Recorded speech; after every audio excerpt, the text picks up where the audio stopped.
Yo, what's going on, guys? Welcome back to another stream, man. I'm here with AJT Alex, yes, from the Cop TV and DR Sports, man. Big Liverpool fan. Going to go take you through the opposition preview today. Yes, Alex, man, how you doing, man? You decent? Yes, Lou. Good to be here, mate, in the Lions Den. Hello to everybody in the chat. Smash a like whilst you're here. We're going to have a good time. Thanks for having me on. That's it. Coming off a big win, mate. Do you know what I mean? If we just take the last 24 hours, everything's pretty rosy for you, isn't it? Yeah, basically. But if you go further back than that, then it's definitely not rosy. But yeah, I mean, last night, unbelievable, mate. It's the last thing I expected, to be honest. I don't know who to focus on in terms of, talking about them positively. Is it Bobby, who's got 8 goals in 12? Is it Mo, scores the fastest hat-trick of all time and becomes the player with the most goals in the Champions League for an English club? Is it Harvey's first goal? Is it Darwin scoring? Who knows, mate? So, yeah, buzzing about last night. But we'll have to see what happens on Sunday. It's a massive game, obviously, and I can see a few Scouse accents in the comments there. I actually live in Liverpool city centre, so if you're going to try that, then is what it is. Okay. Well, last night, great result, but let's be honest, not really telling the full story of Liverpool's seasons. And I think we need to sort of start way back, man, like in the transfer window, because for me, I remember saying I had a bit of a debate with a Liverpool fan back in the transfer window, and I was saying during that situation that I think Liverpool needed a midfielder, man. I think they needed a midfielder who had energy, little bit of something about them that can create goals and get goals as well. Because one thing that I look at Liverpool's midfield, and you look at Fabinho, you look at Thiago, you look at whoever else is that, whether it's Henderson, Milner, Curtis Jones I like, and Harvey Elliott I like, but they weren't fully starting up until recently. But they don't really get goals. Thiago doesn't get goals. Fabinho doesn't really get goals. So it puts a massive pressure on Mohamed Salah, previously Mane, obviously Diaz and Nunes and Firmino. And when them 3 boys aren't firing, then the midfielders don't chip in. And I think, bro, I think it's a crime that Liverpool did not sign a midfielder. Then they went out and did a token sign for Arthur Melo, which was a complete farce. Yeah. Klopp didn't want him. No one wanted him. And I just think, mate, what is going on there? So some bad recruitment at your football club in the summer, man. Or lack of. And we haven't really said that about Liverpool for a good few years. I mean, we've obviously recruited very well, really, since Klopp's come. There's only maybe 1 or 2. Big up to Harlan 9, new member. But it's only been really the last 2 windows where we've gone, hang on, haven't we left there with a midfielder? And I saw a stat yesterday. It was the last time. Sorry, we bought 2 midfielders since we won the Champions League in 2019. I seen that, bro. I can't believe Thiago that's and true. Arthur, which is, when you think about it, it just shows that we've relied on the same names really for the last 5 years without truly investing. But I do think we are going to go big in the next one. Maybe not January, but definitely the next one we have to. There'd be riots if we didn't. But yeah, we should have got another midfielder. And when you look at the likes of Keita, the Ox who gets injured at the, the blow of the wind, then you can't rely on them. He's physically, even though he's in physically incredible condition, James Milner, you can't rely on him to play week in, week out. And obviously Thiago, Fabinho, Henderson, all 3 of them are fairly injury prone. And they have been out of form, apart from Thiago, maybe. So, yeah, it is a crime, mate. I agree with you. I'm glad you feel the same way, but it's made it a little bit easier for you, maybe. You know what it is as well, right? You know, with the Darwin Núñez situation. Yeah, I've obviously there's a lot of like banter and Punez shit, or Haaland got it at the start of the season when he missed an open net against Liverpool. The thing is with the Darwin Núñez transfer, right? For me, I actually think he's a decent player, and I think he will turn up to be good. But I think I don't get it. I think like you could have got someone who could have done just as good a job, or maybe not quite as good, but still a decent job for maybe half the price, and then gone and got a midfielder for say 40 million quid, because there's loads of midfielders out there. I just don't get this transfer strategy from Liverpool at all. I think it's left a major vulnerable. I think it's put huge pressure on Salah. I mean, there was already pressure on Salah anyway because Mane's gone. And I think that, mate, I don't even get it. And now I'm looking at it, bro. I'm thinking, are Liverpool even going to get top 4 now? Like, see, that's not even like joking or like. No, I know. I genuinely feel that. It's mad. I don't. It's a madness. It is, yeah. It is totally. It would be nice if the midfield chipped in with some more goals. You see what City do, how many goals a season the Bernardos and the KDBs and the Rodris even get. I think Fabinho, to be fair to him, did get about 7 or 8 goals last season, which is good. But yeah, I guess when all those other guys are injured, it's what can you do? Harvey did well last night. He can play in the midfield and a little bit more forward, got his first goal. But it'll be interesting to see what midfield we go with and which formation we go with against you. Because, I mean, the way you're playing right now, anything could happen. But you have to admit that 7-1 will give us confidence. Konate coming back. Joe Gomez got an assist, playing right back. So I guess the names that have fallen out the team, the Trents, the Matips, the Diazes, at this stage, especially last night, I know it was only Rangers, but we have to show that we're not missing them on Sunday. We can't go into this game, physically showing you that we're weaker in the right back position or the left forward position. We've got whoever plays there has to play as if they were starting that game anyway, and that's the mentality they need, because going in against you, who, you didn't have the best game in the week. I don't know if that has an effect. You obviously rested Haaland. So, mate, it's going to be a mad one. I'm actually, believe it or not, I'm playing in a charity football game, and I think I'm going to miss it. No way. Yeah. Well, big up, man, for the charity. Yeah, it's actually for Jamal Edwards. So, is it? Yeah. Yeah. Fair enough then, man, because that's pretty big. You know what I mean? Yeah. I mean, looking at your sort of injury list here, yeah. I mean, you just mentioned it then with the injuries and that. Haaland's going to come back into the side. He's fit. He's been training. It was just purely getting a rest, so he's going to be fresh for it, right? But I'm looking at your sort of injury list here. Joel Matip, out, no return date. Trent Alexander-Arnold, out, no return date. About 3 weeks for both of them, I've heard. Tops. Yeah. Robertson is back in now, isn't he? Robertson's back. He came on last night, yeah. Right, so Robertson will be fine. So what we're looking at then? Are we looking at Robertson, Van Dijk, Konate, and Gomez? Yeah, that's what going to be about. Man, I mean, that's pretty wild. Or Tsimikas. We got a couple of assists last night. So, I mean, I'm not too mad at that. That's apart from Trent, but Joe Gomez is more defensive than Trent anyway. So, in this game, that could be maybe a blessing in disguise. Konate is just an absolute fucking, I don't know if I can swear on this, but he's just an absolute monster, mate, this kid. He's only 22 as well. So him and Van Dijk, I mean, there's argument to say that Van Dijk was probably our worst centre-back last season after Matip and Konate, who are unbelievable. Yeah. Together. You know what as well? You know what? You still start Van Dijk and then it's... Oh, yeah. Yeah, no, of course you do. I said that again last season. I did saw some video with I can't remember who it was now. It might have been like Lad Bible or someone like that. I forget who it was.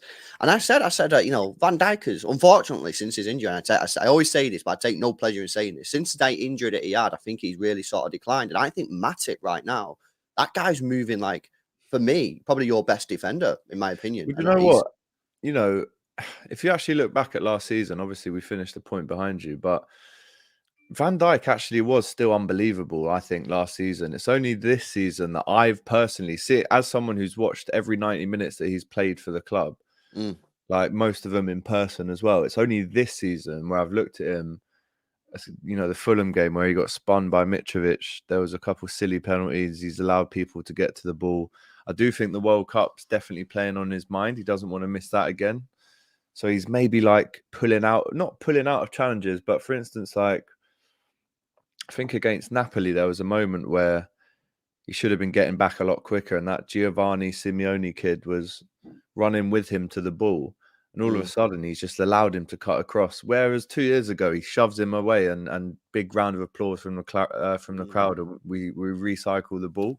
Yeah, It's only this season. To be fair, I'll stick up for him. Last season I still thought he was excellent, but just a slight level off what he was. And I agree, Matip and Konate I think were more reliable last season. But that's still the levels that he set. But yeah, this season, a slight knock. But I'd like to see if he gets through the World Cup unscathed and he comes back, what kind of mindset he's in then. Full send it. Yeah. That's the thing with the World Cup, isn't it? Like, no one wants to miss it. And with it being in the middle of the season, He's never played one as well, you know. He's never played one ever. That's never kind had of one because he got injured last time. He was injured last time, and I don't think Holland qualified the time before that, and he wasn't really. That's right. Yeah, they didn't. Yeah, and Italy have missed 2 in a row now as well, which is mad. Yeah, that is absolutely crazy. Yeah.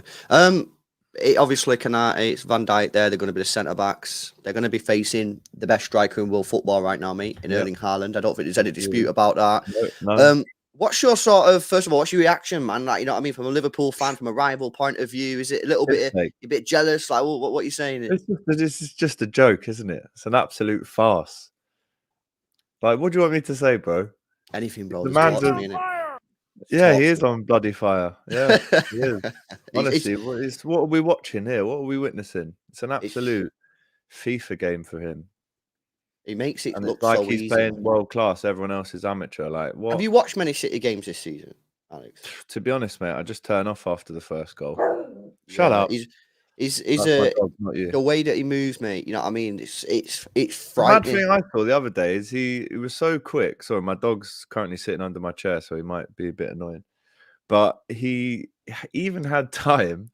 He was going so fast that he noticed somehow on his spidey senses that there was a foreign object on the field of play. He notices that, turns around, runs over, picks up the ref's phone, runs over to the ref, gives it back to him, and then still is the first guy for the cross. I seen it. Yeah. It's just a joke, mate. His movement, mate. Honestly, his movement's going to be mad, and that's going to be something that's going to be really, really interesting. I think playing against Konate and Van Dijk, chat can help me out here actually, but I think they're going to be the biggest like physical pair that Erling Haaland's going to face this season in the Premier League. He won't have height on either of them because Konate, they're both 6'4", and Haaland's 6'4". Not that it's all about height. Yeah. As we've seen with Martinez, but this will easily be, and you know it as well. Like, he's already played against them once and didn't do anything of note, really, did he? To be fair, though, bro, he wasn't fit then. He that was his first game back. Oh no, this is him like bang on form. That was like basically pre-season still. So this will be an interesting time. I'm pretty sure. I mean, no one's put it in the chat, but I'm pretty sure these two are going to be the most physical battle he's had all season. Yeah. And especially Konate. Yeah, I'm buzzing for it. I want to see how he gets on. Do you know what I mean? Because he's done really, really well in the season so far. Smashed it, obviously, 20 goals in all comps since the start of the season in 13 games. It's absolutely ridiculous record. His current rate is on for like 60 goals by the end of the season. Yeah. The thing is, though, this is going to be a big, big test, and it's a big game for City and Liverpool. But from a City point of view, obviously, Arsenal top of the league at the moment. I don't know who they're playing, but I think they've got a winnable game. I remember seeing it. Let's have a look. Actually, who they're playing. They're playing Leeds away. They should win that.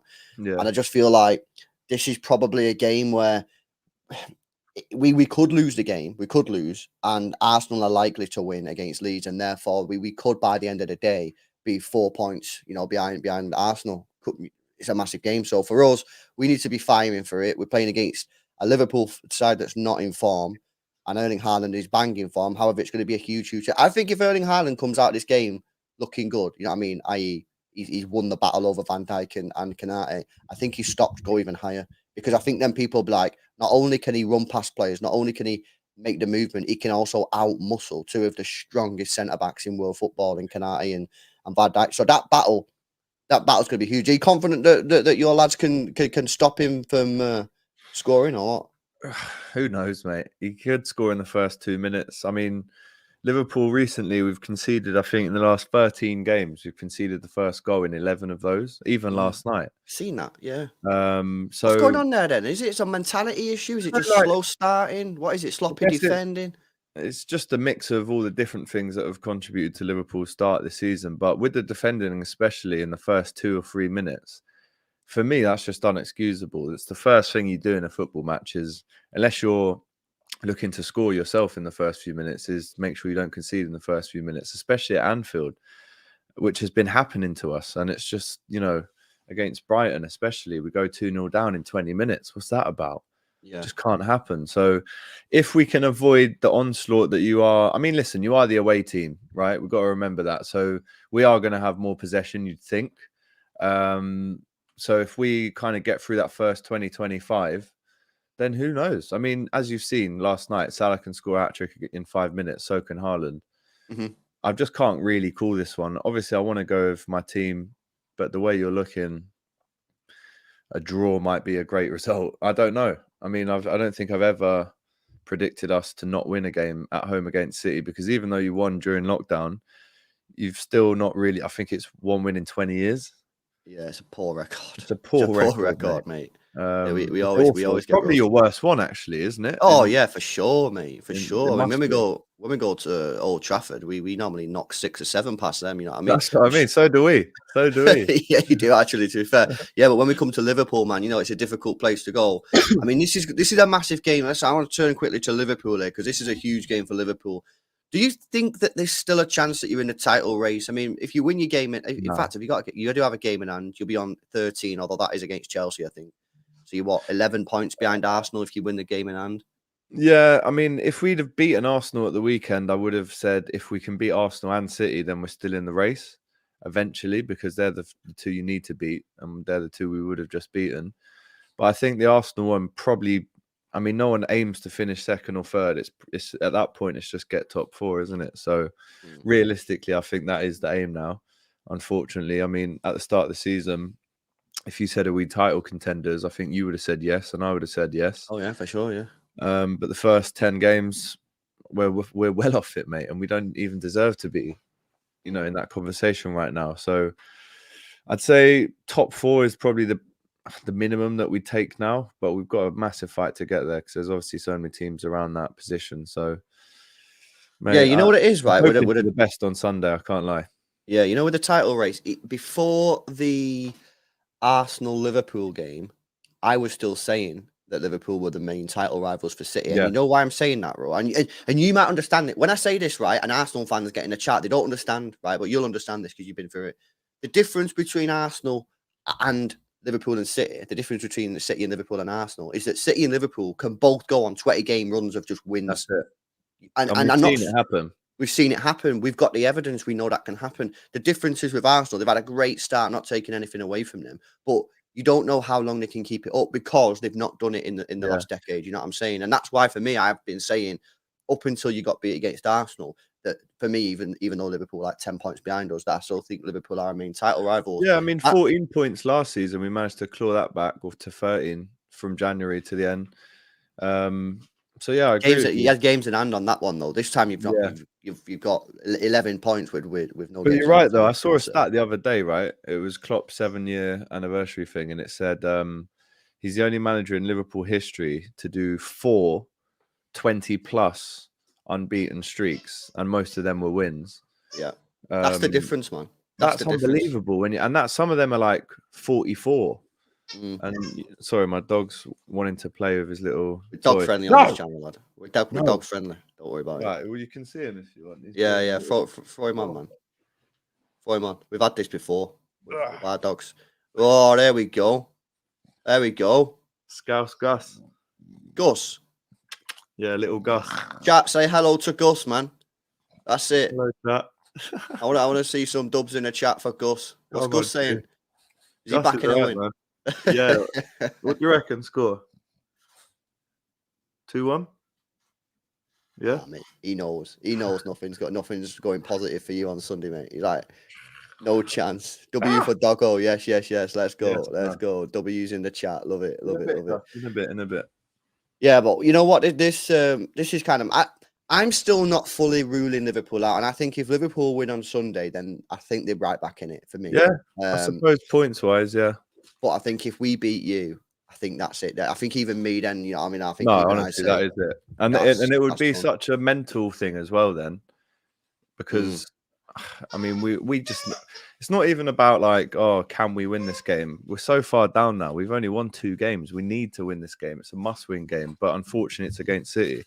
So it becomes a game where you go from must-win to would we take a 2-2 like it has been recently at Anfield, you know? So it's one of them. The thing is, though, it's a draw, yeah? For me, I'm looking at this from a draw point of view, from your point of view. But like what I think is like, I think it helps your season because I think it's like, right, okay, great result. Let's kick on. Let's rescue the season and get in the top 4. But I think a draw also kills any title hopes as well. I think you've got to win for the title.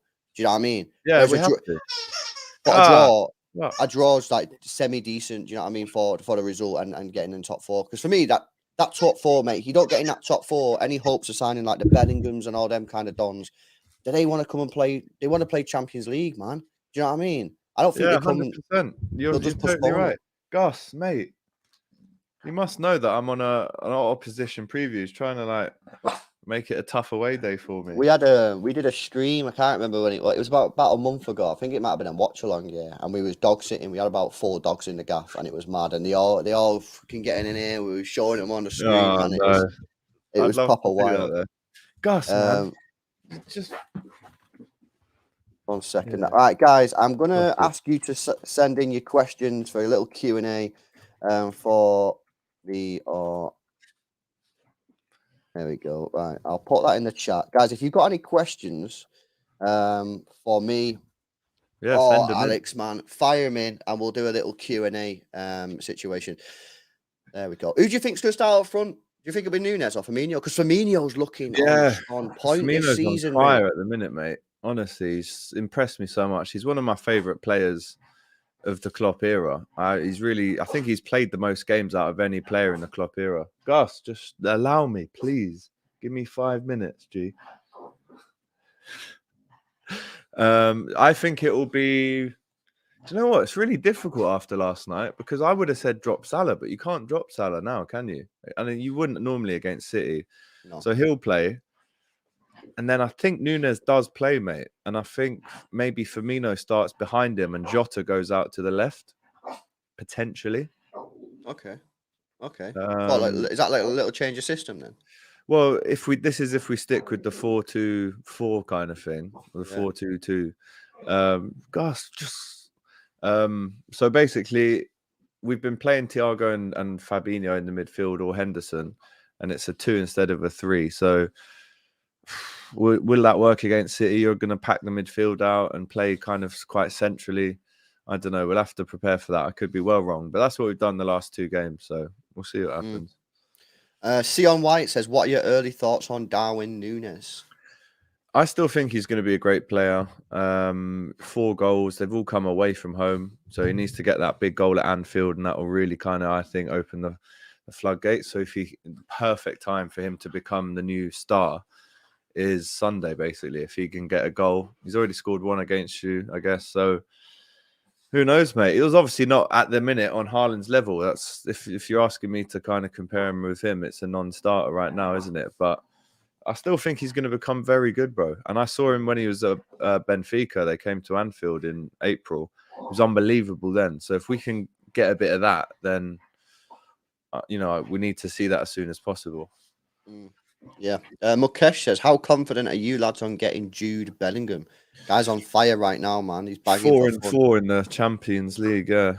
I mean, we've probably put the most work in to date out of any other team to try and get it to happen, if not now at some point. So you'd like to think that would count to something, but realistically, if we're in for him, then why wouldn't everyone else throw their hat in the ring as well? And people can offer more money than us. So confident in the term that I know he grew up watching Stevie G, and it would probably be a great dream for him to play for Liverpool. But at the same time, if we're offering him 200 and then you come along and say here's 450, it's going to be difficult. But if it is all about money, he doesn't strike me as the kind of guy that it is all about money for him.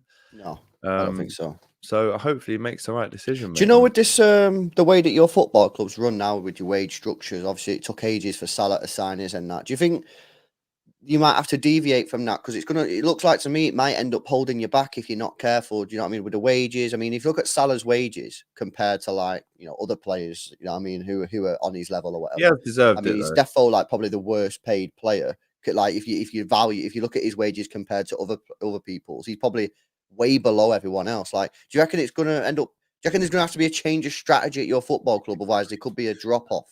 It kind of already has changed with that deal for Salah. Really, we kind of just we've catered it to be around him as the main man now with the money that's on the table. So I guess it changes again and again. You obviously want to get bigger and better players. So the way that football's going and the world in general, you are probably looking at maybe 2 years away from having like a standard player on $1 million a week.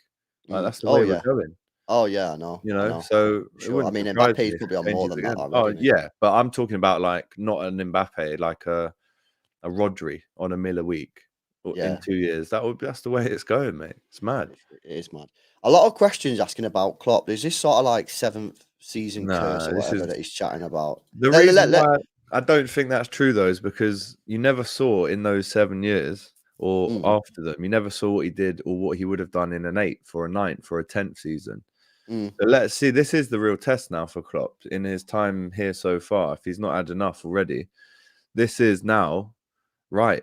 This is the last roll of the dice. You've got 4 more years. Let's see what you can recreate again. If he doesn't get top 4, are you still backing him? Yeah, I don't think if you look out there, there's anyone that I'd take. I mean, if you're a Liverpool fan, that's the issue, isn't it? Like, who would you want? Yeah, great question. Try and put yourself in my shoes. So yeah, you keep him till the end of the contract. You get some fans who want him out, but then when you say who do you want in, it becomes a harder. Well, that's the easy thing, and the fans that want them out, you know, have they hit puberty? Do they know, you know, what life's all about? You don't just go around sacking managers every 2 months like Watford. So there's got to be a line drawn between fans and, you know, people that actually are a bit more mature and understand you've got to stick with the manager. We're not a club that does that.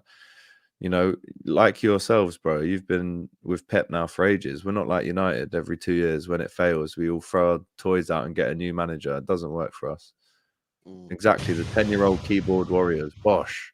There we go. There we go. A couple more questions coming in. Nick Saunders wants to know if there's not going to be any pace in behind, do you think you can get at City? Is there going to be any pace in behind it? Are you going to play in front of us? Nunez is quick. Does he make runs in behind the defense, or is it more? Not against. I don't think you do that against City. I don't think you can. I mean, maybe over the years we've seen certain games where players have gotten behind. I remember Vardy having a lot of time and space to finish off. That was a few years ago. You've got a Kanji now who looks brilliant. The goal he scored, or the chances that he had against Rangers in the first leg, the first group game last week, they were pretty much balls in from halfway and he's gone on and stretched the defence. But I don't think we get that space in behind you. The game's going to be pretty much the majority of it in the middle of the park for both teams, I think, until someone can find that ball. I mean, we'll have a high line. You might have a lot of fun getting in behind us. But I think if there's pace, if you're talking about pace, then obviously Salah and Nunez are very quick. And Diaz is lightning as well, so it's one of them. Diaz is obviously he's not playing. Rune Dogs, yes, Rune Dogs, bro. Thanks a lot for the super chat, man. With an 8, says favorite game from last season that isn't 5-0 Liverpool versus United or Man City versus Villa. I'll let you take that one first, bro. Good question. I'll tell you mine then. Mine's the Arsenal 1-0. Any Liverpool game. Mine's the 1-0 Arsenal win, last second of the game. Rodri pops up 1-0. Big win. If he didn't do that and that penalty was actually given against him, we would have won the league. Cheers for that. What was my favourite game? Some Champions League games at home, probably. I'd go with... maybe the Villarreal game was pretty special in terms of greeting the bus beforehand. There was loads, bro. We had so many amazing high moments last season. I'd probably go for that one, though, the Villarreal. Yeah. Why are people saying it was 2-1, LB? Was it 2-1? I thought it was 1-1. No, it was 2-1 to you, wasn't it? It was, Rodri scored last minute, 2-1, no? that was 1-0. Why y'all trying to cut me for? Learn the factual information. Oh, wait, that's not the right one. Why is it saying Sterling, mate? Mate, Google's fallen off. Do you use Google, bro? Do you use Google? We'll use Google. Mate, it's the worst. It's fallen off, mate. Like, on Ask Jeeves, bro. It's dead, man. Yeah, I mean, I'm trying to find out factual information, and it's such a sweat. Yeah. I thought it was 2-1, mate. That's a myth. That who scored these 2 goals before that? Didn't Saka score? We had Mahrez scored a penalty and Saka scored. Man, I do not remember that at all. How many has he missed for City, by the way, now? What? Mahrez. How many penalties has he missed, Mahrez? 9, I think, bro. 9? Yeah, 9. For City? Well, it's 31 penalties. Nah, that must be all of his career. Wow, he's missed 9. No way he's had 31 pens at City, that's man. awful. Yeah, that must be all time. He's missed a bad one at Anfield, hasn't he? Oh, mate, that was the worst one, man, because that was for the win, wasn't it? Yeah. That was for the win. Yeah, that was painful. Yeah, it was 2-1. Man, that's a myth that I do not remember that. Right, final questions here, man. Anything else want to from anyone here? Let's have a look.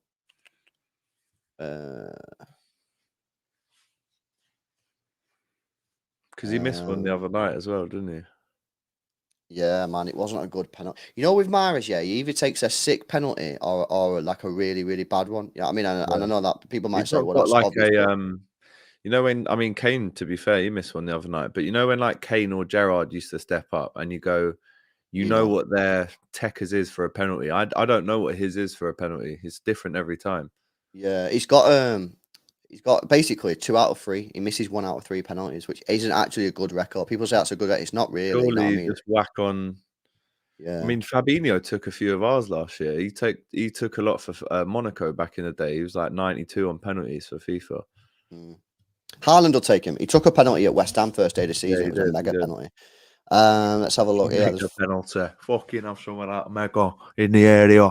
It was a sick penalty. LB, do you think Pep will play Gomez after the sending off? I can say with 100% certainty that Sergio Gomez gets nowhere near that starting 11, mate. Promise you. It'll be Nathan Ake at left back. Oh, really? Yeah. Yeah, because Stones ain't fit, so it'll be Nathan Ake at left back, Cancelo right back. It has to be. Who's I in can't the see middle? anything. It'll be Diaz, and I would imagine it's probably gonna be Diaz and Akanji, who, by the way, is fucking sick, mate. Like, 15 million quid. As well, isn't he?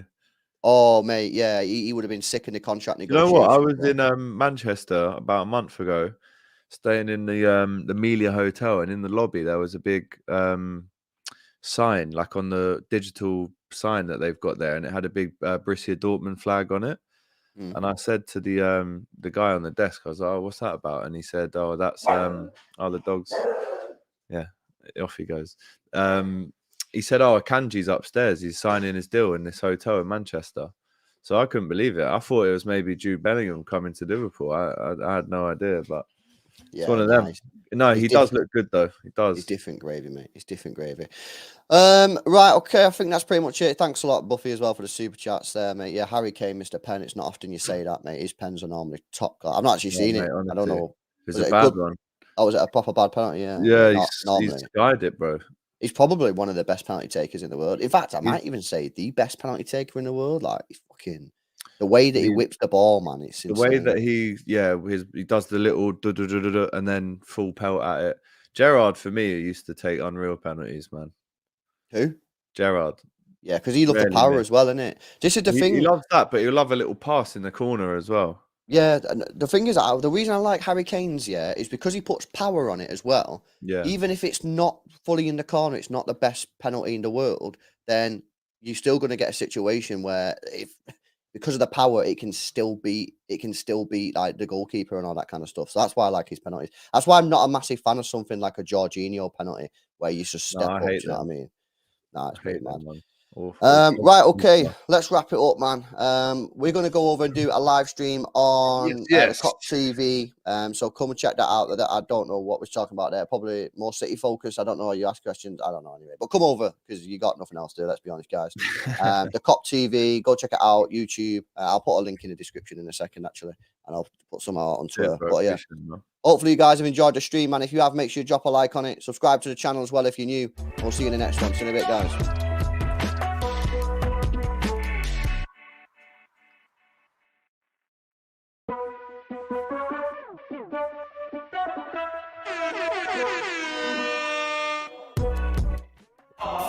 Haaland, selbst die Bayern haben Angst, bald gewinnt das ganze Land. Haaland, hey!